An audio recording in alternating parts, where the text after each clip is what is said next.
জয়গুরু। ওম শ্রী পরমাত্মনে নমঃ। সকলকে জানাই শুভেচ্ছা এবং যথাস্থানে প্রণাম। শ্রীমদ্ ভগবত গীতা নবম অধ্যায় রাজবিদ্যা রাজগুচ্ছ যোগ, এই অধ্যায়ের 7ম শ্লোকে শ্রী ভগবান বললেন যে আমরা কর্ম অনুসারেই জন্ম লাভ করে থাকি। এবার 8ম শ্লোক, প্রকৃতিং সামবষ্টাভ্য বিসৃজামি পুনঃ পুনঃ ভূতগ্রামমিমং কৃষ্ণম অবসাং প্রকৃতের বসাৎ। শ্লোকটির অর্থ হল, প্রকৃতির পরবশ এই সমগ্র প্রাণীগণকে আমি নিজ প্রকৃতিকে বশীভূত করে বারংবার সৃষ্টি করি। শ্রী ভগবান বলেছেন যে মহাপ্রলয়ের সময় সকল প্রাণী নিজ কারণ শরীরে লীন হয়ে যায়। এরপর সমগ্র প্রকৃতি পরমাত্মাতে লীন হয়। এবার যখন মহাস্বর্গ আসে তখন জীবগণের যে কর্ম, সেই কর্মসমূহ ফল প্রদানের জন্য উন্মুখ হয়ে ওঠে। তখন ভগবান সৃষ্টির জন্য, পুনরায় সৃষ্টির জন্য সংকল্প গ্রহণ করেন। আর তখন প্রকৃতিতে একটা আলোড়ন সৃষ্টি হয়। ভগবানের মনের মধ্যে এই যে সংকল্প ব্যাপারটি এলো, এই সংকল্পের ফলে যখন প্রকৃতিতে আলোড়ন সৃষ্টি হয় তখন 3 ধরনের গুণ সৃষ্টি হয়, সাত্ত্বিক, রাজসিক ও তামসিক। এই 3টি গুণেই স্বর্গ, মর্ত্য, পাতাল এগুলো সৃষ্টি হয়। শুধুমাত্র তাই না, এই যে 3 লোক সৃষ্টি হলো, স্বর্গ, মর্ত্য, পাতাল, এখানেও এই 3 গুণ বিশিষ্ট জীবের উৎপত্তি হয়। তার মানে এই 3 লোকে যে সমস্ত জীব জন্মগ্রহণ করে থাকেন তাদের মধ্যে কেউ হন সাত্ত্বিক, কেউ হন রাজসিক, আবার কেউ হন তামসিক।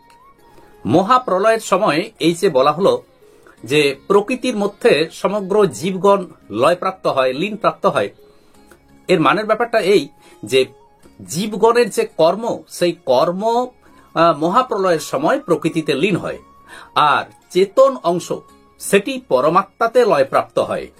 তো এখানে আমাদের একটা প্রশ্ন আসতেই পারে, মনের মধ্যে এটা চিন্তা হতে পারে, আমরা যদি একবার পরমাত্মার সাথে লয়প্রাপ্ত হয়ে পড়ি, অর্থাৎ পরমাত্মাতে যদি আমরা লীন হয়ে যাই, তাহলে আমরা মুক্তি লাভ করব না কেন?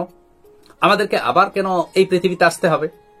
এর কারণ হলো একটাই, যে আমরা যে কর্ম করি, অর্থাৎ জীবৎকালে আমরা যে সমস্ত কর্ম করেছি, সেই কর্মফল, সংস্কার এগুলো আমাদের সাথেই থেকে যায় এবং সেই অবস্থাতে আমরা পরমাত্মার সাথে লয়প্রাপ্ত হই, অর্থাৎ পরমাত্মার মধ্যে লীন হই।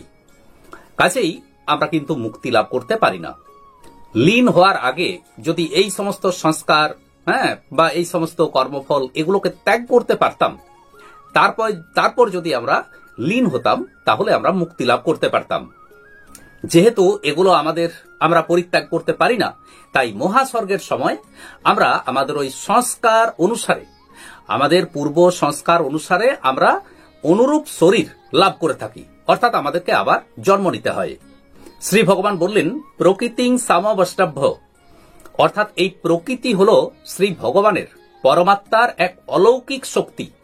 এই প্রকৃতি পরমাত্মা থেকে যে পৃথক এমনও নয়, আবার পরমাত্মা থেকে যে অভিন্ন তাও বলা যায় না।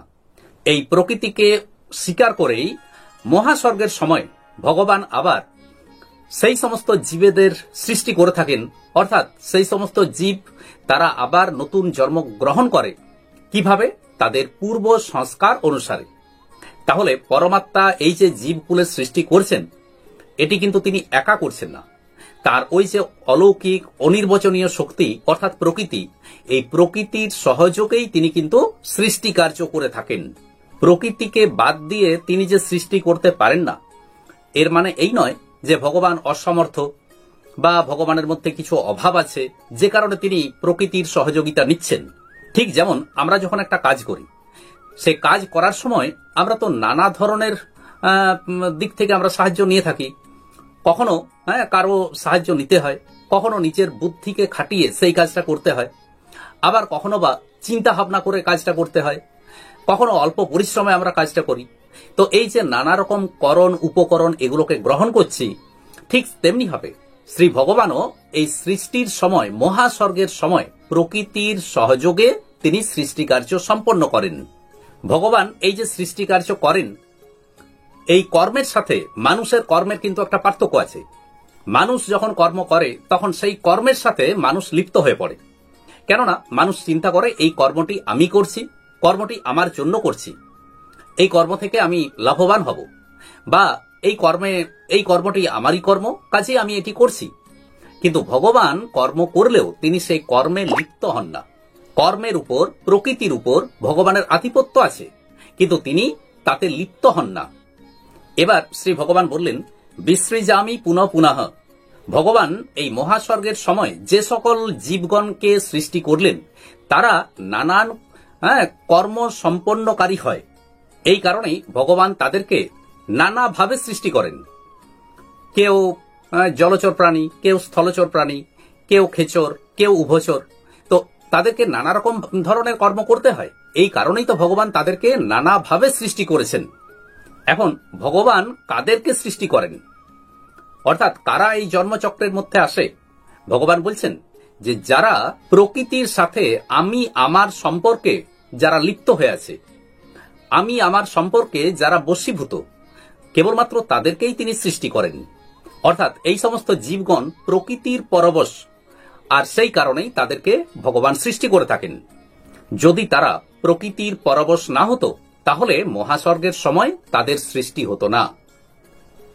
আজ এই পর্যন্তই। আসুন এবার শ্রী ভগবানের মহামন্ত্র জপ করি। হরে কৃষ্ণ কৃষ্ণ কৃষ্ণ হরে হরে, হরে রাম রাম রাম হরে হরে। নমস্কার।